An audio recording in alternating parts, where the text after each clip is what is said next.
Nier la mafia ou lutter contre. C'est en ces termes que le collectif Massimo Susini a posé le débat.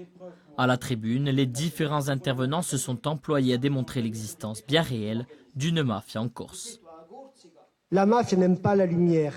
Elle ne la veut que plus tard, quand elle sera bien enracinée et reconnue comme le vrai pouvoir par les gens.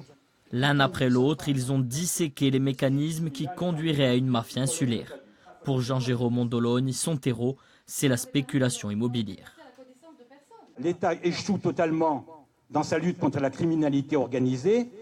Et sur le deuxième champ d'action de la criminalité organisée, c'est-à-dire la spéculation immobilière, transformer des terres agricoles qui valent 4 centimes le mètre carré en terrains qui valent pratiquement parfois des millions d'euros, ça c'est bien le résultat de l'inaction, ou plutôt de la volonté concrète de l'État en Corse de violer sa propre loi. L'État visé et les nationalistes aussi, accusés de ne pas attaquer en justice les permis de construire. Des propos relayés par Vincent Tecouc et Pierre-Laurent Santelli.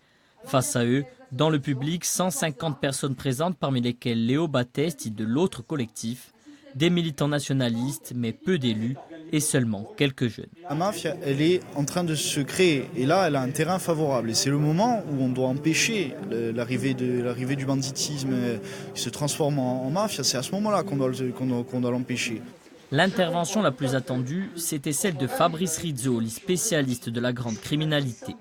Pour lutter contre les systèmes mafieux, il le dit et le martèle, il faut prendre exemple sur l'Italie. Pour lui, la France doit faire évoluer sa loi et se doter enfin d'un arsenal juridique contre la mafia. Le modèle italien a marché là où il y avait par exemple 300 homicides par an en Sicile. Aujourd'hui, il n'y en a que 5 par an. Donc si ça a marché en Sicile, ça devrait fonctionner en Corse. Bien sûr, chaque société a ses spécificités, mais la loi s'adaptera aussi à la spécificité. Donc il n'y a pas de raison de douter.